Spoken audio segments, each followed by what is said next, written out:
ஐயா வணக்கங்க ஐயா. வணக்கம் வணக்கம். எப்படி இருக்கீங்க? நல்லா இருக்கேன். சிறப்புங்க ஐயா. புத்தாண்டு பலன்கள் எல்லாம் பார்த்துக்கிட்டு இருக்கோம். புத்தாண்டு பலன்கள்ல கிரக ரீதியா, கோச்சார ரீதியா எப்படி பிளானட்ஸ்லாம் அசீவ் ஆயிருக்கு? அதே மாதிரி அகம் சார்ந்து இருக்கா இந்த புத்தாண்டு? பொருள் சார்ந்து இருக்கா? 2026 என்ன சொல்ல வருது அப்படிங்கிற விஷயத்த சொல்லுங்க ஐயா. 2026 நம்ம ஏற்கனவே சொன்ன மாதிரி சூரியன் ஆதிக்கம் பெற்றிருக்கு. சூரியன் தனுசுக்கு நல்ல கிரகம், பாக்யாதிபதி. அந்த ஆதிக்கத்தில் 2026 பொது பலனாக பார்க்கும்போது தனுசுக்கு ரொம்ப ரொம்ப விசேஷம். என்னதான் அர்த்தாஷ்டம சனி அப்படின்னு ஒரு மனசில் ஒரு இருந்துக்கிட்டு இருக்கு, அதையெல்லாம் அந்த குரு மாற்றுறது, ஜூன் மாதம் மாறுறது சரி பண்ணுது. யாருக்கெல்லாம் சனி திசை நடக்குதோ அவங்க மட்டும் அர்த்தாஷ்டமத்தை பயப்படுங்க, அல்லது புத்தியோ அந்தரமோ நடந்தால் கொஞ்சம் யோசனை பண்ணி செய்யுங்க. எல்லாருக்கும் அந்த சனி தான் பிரச்சனைன்னு நினைக்கவே வேண்டியதில்லை. அது நம்ம சிஸ்டத்தில் தசாபுத்தி தான் கோச்சாரத்தின்படி பலனை தருது. தசாபுத்தியே இல்லாமல் 9 கிரகத்து கோச்சாரத்தையும் போட்டு குழப்பிக்க வேண்டியதில்லை. அப்போ இந்த 2026 பொறுத்த வரைக்கும் இந்த கன்னி லக்னமாக அமைகிறது. கிருத்திகை நட்சத்திரம் சூரியனுடைய ஆதிக்கத்திலையும் அந்த பிறக்குது.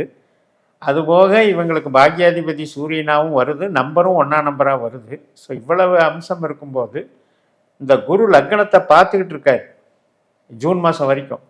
அதுவே இவங்களுக்கு ஒரு பெரிய ஈர்ப்பு விசை. அதாவது நான் கஷ்டப்படுறேன், சனினால் ரொம்ப எனக்கு வேகமாக நகர மாட்டேங்குது, தொழில் நகரலை அப்படின்னு இருந்தாலும் கூட மதிப்பை கெடுக்காமல் கொண்டு போகுது. இந்த குரு பார்வை என்ன சொல்லுதுன்னா, பரவாயில்லப்பா கடன் தானே கொடுத்துருவான், நல்ல ஆள் தான் அப்படின்னு நம்ம மேலே பரிதாபப்படுற அளவுக்கு அந்த குருனுடைய பார்வை இது பண்ணிடும். அதனால் கஷ்ட நஷ்டங்கள் இருந்தாலும் கௌரவத்துக்கு குறைவில்லை. அப்போ வேலை பிரச்சனை இருந்தாலும் மதிப்புக்கு குறைவில்லை, ஜீவனத்துக்கு குறைவில்லை. ஏன்னா குரு பார்த்துட்டாரு அப்படின்னாலே அது லக்னாதிபதி, அவருடைய ஆதிக்கம். அவர் பார்த்துட்டாலே அவருக்கு அனாவசியமாக தொந்தரவு வராது. இப்போ போன தடவை 6ல் இருந்தார் குரு. அப்போ என்னென்னா பலவிதமான பிரச்சனை, எதிரி, மறைமுக எதிரிகள் தொல்லை, கடன் தொல்லை, உபாதைகள், உடல் உபாதைகள், மருத்துவ செலவு, இத்தனையும் கஷ்டப்பட்டதெல்லாம் இப்போ மாறி நடந்துக்கிட்டு இருக்கிற நேரம். சரி, அடுத்து ஜூனில் 8க்கு போயிடுவாருன்னு பயப்பட வேண்டியதில்லை. காரணம் என்னென்னா அங்கே 8ஆம் வீட்டில் சனியினுடைய நட்சத்திரம் இருக்கிறது. 4, 8, 12 தான் கனெக்டிவிட்டி இருக்குது. அப்போ இவங்களுக்கு அந்த சனியினுடைய பலனை அவர் சால்வ் பண்ணுறாருன்னு எடுத்துக்கணும். சனியினுடைய கெடுபலனை இவர் சால்வ் பண்ணுறாரு அப்படின்னு எடுத்துக்கணும். வரும்போது ஆமாம், குரு உச்ச வீடு அவருக்கு அது உச்ச வீடு. இப்போ இருக்கிறது கூட பகை வீடு, அப்போ வர்றது உச்ச வீடு. அதனால் ஜூனுக்கு அப்புறம் பார்த்தீங்கன்னா இவங்களுக்கு 3ஆம் இடத்துல தான் குருவனுடைய பொட்டன்ஷியல் இருக்குது, பூரட்டாதியா. 7ஆம் இடத்துல புனர்பூசம் இருக்குது, 11ஆம் இடத்துல விசாகம் இருக்குது. இந்த ஸ்தானத்துக்கு இவர் ஒன்றும் பிரச்சனை பண்ணுற இடம் இல்லை, கடகம். அதனால் இவங்களுக்கு இந்த 2026 சிறப்பாக இருக்குது. ராகு தன்னுடைய சொந்த நட்சத்திரத்தில் வர்றதும், கேது தன்னுடைய சொந்த நட்சத்திரத்தில் வர்றதும் இது வரைக்கும் இல்லாத ஒரு தெய்வ அனுகூலம் இவங்களுக்கு கிடைக்கும். இவ்வளவு நாள் எனக்கு எந்த தெய்வமுமே உதவி பண்ணல, எனக்கு தெய்வமே வழிகாட்டல, நான் பல தடவை பல விதமாக கும்பிட்டேன் ஆனால் எனக்கு வழிகாட்டல, இப்போ அது கிடைச்சிடும், தானாக தேடி வரும். இவங்களுக்கு குலதெய்வம் விடுபட்டிருந்தாலும் தேடி வரும்.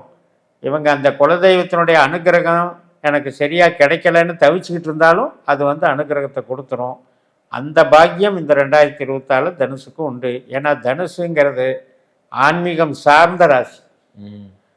அதனுடைய கொள்கையே என்னன்னா, தெய்வத்தை நம்பினால்தான் நமக்கு வாழ்க்கை வளர்ச்சின்றது கொடுப்புனே. இயற்கையே தனுசுக்கு அந்த இது கொடுத்துருக்கு. நீங்கள் ஒரு சில ராசிகளுக்கு வேறு மாதிரி வீர தீரம்னால முன்னேறணும்னு இருக்குது. ஆனால் இந்த ராசிக்கு மட்டும் தர்மத்தின் வழி தான் முன்னேற முடியும். அதுக்குண்டான காலகட்டம் இந்த 2026 உண்டு. சிறப்புங்கய்யா. இப்போ 7ஆம் இடம் சொல்லியிருந்தீங்க. இப்போ 7ஆம் இடத்துல குரு பார்க்கறதுனால பல தெளிவுகள் பிறக்கும் அப்படின்னு எடுத்துக்கலாமா ஐயா? நல்ல சாகுவாசம் கிடைக்கும். அதாவது நண்பர்களாலேயோ துரோகிகளாலேயோ வஞ்சிக்கப்பட்டவங்க எத்தனை பேர், அதிலிருந்து மீண்டு வர்றதுக்கு ஒரு நல்ல உதவிகள் கிடைக்கும். அப்போ 7ஆம் இடம் உண்மையிலேயே காம்படிஷன் அர்த்தம். இதுக்கு முன்னால் பிஸ்னஸ் போட்டியில் காலவாரி விட்டவங்கெல்லாம் இப்போ மாறிடுவாங்க. ரெண்டாவது அவங்க காணாமல் போயிடுவாங்க. புதுசாக இவங்களுக்கு கை கொடுத்து தூக்கி விடுற மாதிரி தான் அமைவாங்க. அதே மாதிரி தான் திருமண வாழ்க்கையும் இருக்கும். ஜூனுக்கு முன்னாலேயே திருமணம் பண்ணிக்கலாம். நல்லா இருக்கும். சிறப்புங்க. இப்போ வந்து லக்னாதிபதி வந்து இப்போ ராசியாதிபதி வந்து 7ல் இருக்காரு. இப்போ அடுத்து 8ஆம் இடத்துக்கு போறாரு. இப்போ 8ஆம் இடம் மறைவு ஸ்தானம் சொல்றோம். ஸோ அந்த 8ஆம் இடத்துல போறதுனால இந்த ஆயில் கண்டம் இந்த மாதிரி விஷயம்லாம் சொல்ற ஆக்சிடென்ட் ஆகிறது, பணம் நஷ்டமாறுன்னு சொல்லுவாங்க. அதை எப்படி பாக்குறீங்க? லக்னாதிபதி அப்படின்ற கான்செப்ட் நமக்கு கெடுதல் பண்ண மாட்டார். 8ல் நம்ம போயிடுது மறையிறதுன்னு எதுக்கு சொன்னாங்க அப்படின்னா, லக்னத்தை பார்க்கலங்கிறதுக்காக சொன்னாங்க. ஆனால் அங்கே வந்து இப்போ சனியினுடைய நட்சத்திரம் இருந்து அந்த சனியினுடைய இன்னொரு நட்சத்திரமான உத்திரட்டாதியில் சனி இருந்து இந்த குருவுக்கும் சனிக்கும் ஒரு கனெக்ஷன் ஏற்படுறது பார்த்தீங்களா? அது வந்து என்ன ஆகுன்னா ஒரு ஆன்மீக பந்தத்தை ஏற்படுது. குருவும் சனியும் வந்து சன்னியாசி கிரகங்கள், ஆன்மீக கிரகங்கள். அதனால தான் நான் ஆரம்பத்திலிருந்தே சொல்லிட்டு வர்றேன், தெய்வத்தை நம்பினவங்களுக்கு இது வேலை பார்க்கும், தெய்வ நம்பிக்கை சார்ந்து இது வேலை பார்க்கும். இப்போ நம்ம என்ன சொல்கிறோம், 8ஆம் இடம் வந்து தெய்வ நம்பிக்கைக்கு எதிரானதுன்னு சொல்கிறோம். ஆனால் இங்கே என்ன ஆகுது, சனியின் மூலமாக கனெக்ஷன் ஏற்படுது. குரு பிறந்த நட்சத்திரமே பூச நட்சத்திரம்.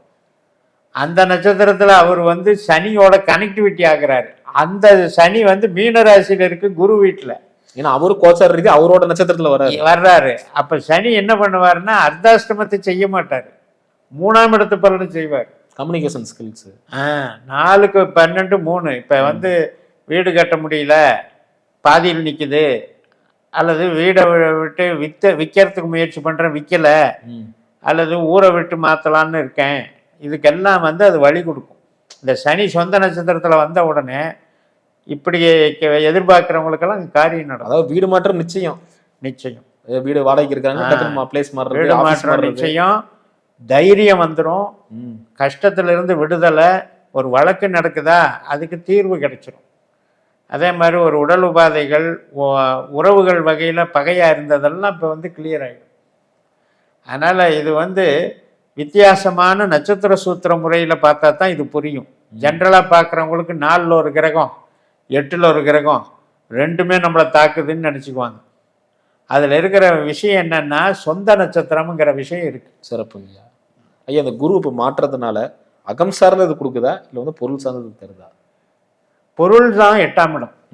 அகத்தை விட பொருள் தான் 8ஆம் இடம். இந்த பொருள் சார்ந்த வகையில் இப்போ 2ஆம் இடத்தை பார்க்கும்ல, 8 ஆமாம். அதே மாதிரி 6ஆம் இடத்துக்கு மல்டிபிள் 8ஆம் இடம் வேலை, 2ஆம் இடத்துக்கு சம விளைவாக கொடுக்கும்.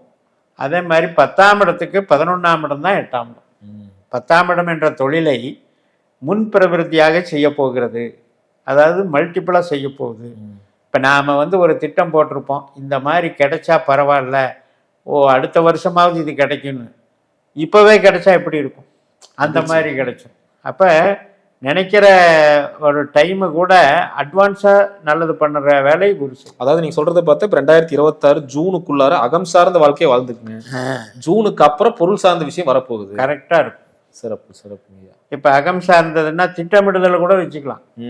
வெறும் அகம் சார்ந்ததுன்னா வீட்டு உறவுகள் மட்டுமல்ல, இப்போ வந்து ஒரு பண்ணுறது ஒரு பிளான், ஒரு ஸ்கெட்ச் போடுறது, ஒரு விதமாக இப்போ டிசைனிங் பண்ணுறது, கேன்வாஸ் பண்ணுறது, நபர்களை சந்திக்கிறது, இதெல்லாமே அகம் சார்ந்து எடுக்கக்கூடிய முடிவுகள். இப்போ வந்து ஒரு மிஷின் இயங்குது அப்படின்னா அந்த மிஷினை வந்து மிஷினை பற்றியான நமக்கான ஒரு அந்த மிஷினை வாங்கிறதுக்கு உண்டான முயற்சி பண்ணணும்ல, அந்த மிஷின் வந்து சேரணும்ல. கண்டிப்பாக அந்த மிஷின் நமக்கு வந்து சேர்றதுக்கு 7ஆம் இடம் வேலை செய்யும். ஒரு கஸ்டமர் நம்மளுக்கு கிடைக்கிறதுக்கு 7ஆம் இடம் வேலை செய்யும். அதுக்கப்புறம் 8ஆம் இடம் வந்தால் தான் வியாபாரம் நடக்கும், பண வரவு நடக்கும். அப்போ 2 விதத்துலையும் இது வேலை செய்யும். சிறப்பு சிறப்புங்க ஐயா. இந்த ஆரோக்கியம் 2026 இப்படி இருக்குது. ஆரோக்கியத்தில் கொஞ்சம் கவனிச்சுக்கணும். காரணம் என்ன அப்படின்னா, இப்போ நமக்கு 3ஆம் இடத்துல இருக்கிற ராகு, 9ஆம் இடத்துல இருக்கிற கேது.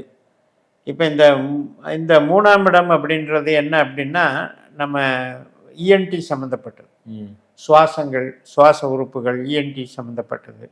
ஏன்னா அங்கே அது வந்து ராகுனுடைய நட்சத்திரத்திலே வரும்போது அவர் வந்து 2ஆம் இடத்தை இயக்குவார், மகரத்தை இயக்குவார். இதெல்லாம் நட்சத்திர சூத்திரம். அப்போ அந்த மகரத்தை இயக்கும்போது என்ன ஆகுன்னா இஎன்டி சம்மந்தப்பட்டது, பல்லு சம்மந்தப்பட்டது, முகம் சம்மந்தப்பட்டது, இது சம்மந்தப்பட்ட ஆரோக்கியத்தில் கவனம் எடுத்துக்கணும். சுவாச உறுப்புகள், பிளட் வெசல்ஸு, இதெல்லாம் சம்மந்தம் எடுத்துக்கணும். அதே மாதிரி யாரெல்லாம் வந்து போதை பழக்கத்தில் இருக்காங்களோ அவங்களாம் ரொம்ப எச்சரிக்கையாக இருக்கணும். ஏன்னா ராகு வலுத்தது அப்படின்னாலே, கேது வலுத்ததுனாலே இந்த மாதிரி பழக்கத்தில் இருக்கவங்களுக்கு ரொம்ப ரொம்ப அதனுடைய அட்வர்ஸ் எஃபெக்ட் கொடுக்க ஆரம்பிச்சிடும். அது மாதிரியெல்லாம் இப்போ நிறைய பேர் பார்த்திங்கன்னா ஒரு கேன்சர் சம்மந்தப்பட்டதோ அல்லது மது பழக்க வழக்கங்களால் லிவர் டேமேஜ் ஆகிறதோ அல்லது லங்ஸு ஸ்பாயில் ஆகிறதோ இதெல்லாம் கொஞ்சம் கவனம் எடுத்து. இதே வந்து வேறு வகையில் ராகு திசை நடக்கிறவங்களுக்கு பணம் கொடுக்கறதுக்கு இது வேலை செய்யும். இப்போ நீங்கள் சொன்ன மாதிரி கம்யூனிகேஷன், ஐடி, இந்த லைன் மூலமாக நமக்கு பண வரவு வந்துடும். நிறைய பேர் ஸ்டார்ட் அப் கம்பெனி ஆரம்பித்தவங்கெல்லாம் பெரிய லெவலில் இயங்குவாங்க, வளர ஆரம்பிச்சிடும். கண்டிப்பாக கண்டிப்பாக. சிறப்புங்க ஐயா. ஐயா, அடுத்து இந்த சுபகாரியங்கள், இந்த திருமணம், அதே மாதிரி வீடு கட்டுறது, இந்த மாதிரி விஷயங்கள்லாம் பண்ணலாமா? பிஃபோர் ஜூன் தாராளமாக ரெடி ஆயிரும், மலமலன்னு ரெடி ஆயிரும். இப்போ உங்களுக்கு வந்து எப்போவுமே பாருங்கள், சூரியன், செவ்வாய் இதெல்லாம் 5-9 வருது. குரு, செவ்வாய், சூரியன் இதெல்லாம் 5-9 வருது. ரெண்டாவது நட்சத்திர ரீதியாக சுக்கிரனே வந்து லக்னத்தில் இருக்குது. லக்ன புள்ளியாக சுக்கிரனே இருக்கார், அவரும் 1-5-9 இருக்கார். ஸோ இதெல்லாம் கணக்கு வச்சு பார்க்கும்போது உங்களுக்கு இப்போ வந்து சித்திரை மாதம் வருது இல்லையா, அப்போ சூரியன் வந்து மேஷத்துக்கு போவார். அதே மாதிரி உங்களுக்கு ஆவணி மாதம் வரும்போது சிம்மத்துக்கு வருவார். இதெல்லாம் ஒரு கணக்கு. அப்போ பிஃபோர் ஜூன் வந்து உங்களுக்கு திருமண யோகங்களை வந்து கண்டிப்பாக நடத்தி கொடுக்கும். சிறப்புங்க ஐயா. அந்த கடன் சார்ந்த விஷயங்களை கம்மியாகுமா? 6ஆம் இடத்துக்கு மல்டிபிள் ஆகுது. சில பேருக்கு கடன் அதிகமாக கிடைக்கும். இப்போ கேட்டா ஆமாம், அது ஜூனுக்கு பிறகு இப்போ இருந்து அப்ளை பண்ணோம்னா ஜூன் மாதத்துக்கு அப்புறம் தொழில் கடன் கேட்குறவங்களுக்கெல்லாம் டக்குன்னு அமைஞ்சு நல்லா தொழில் டெவலப் ஆயிரும். கடன் அடைபடுதல் அப்படிங்கிறது யாருக்கெல்லாம் ராகு கேது திசை நடக்குதோ அவங்களுக்கு அடைபடும், ஒன்றும் பிரச்சனை இல்லை. ஈவன் சனி திசை கூட அடைபடும். குரு திசையை பொறுத்த வரைக்கும் சனியினுடைய கனெக்ஷன் இருக்கிறதுனால கடனை பற்றி இவங்க பயப்பட வேண்டியது. அதாவது எப்பவுமே 3ஆம் இடம் வேலை செய்யுது அப்படிங்கிறது எல்லாத்துக்குமே ஒரு தீர்வு. 4க்கு 12, 6க்கு 10, 8க்கு 8, இப்படி எல்லாத்துக்குமே கஷ்டத்திலிருந்து விடுதலை கொடுக்க வருதுன்னு எடுத்துக்கணும். அருமையா ஐயா. அடுத்து பார்த்தீங்கன்னா இவங்க பண்ணவே கூடாது அப்படின்னா என்ன விஷயங்கள் இருக்குது? அதே மாதிரி எந்த விஷயத்துல இவங்க கவனமாக இருக்கணும்? இவங்களை பொறுத்த வரைக்கும் தசாநாதர்கள், புத்திநாதர்களில் வந்து சனி நடக்கிறவங்க, குரு திசையே கூட அல்லது புதன் திசை இவங்கெல்லாம் நடக்கிறவங்கெல்லாம் கொஞ்சம் கேர் எடுத்துக்கணும். சனி புதன் இதெல்லாம் நடக்கும்போது, ஏன்னா இந்த குருவும் சனியும் வந்து அந்த நட்சத்திரங்களில் தான் போகிறாங்க.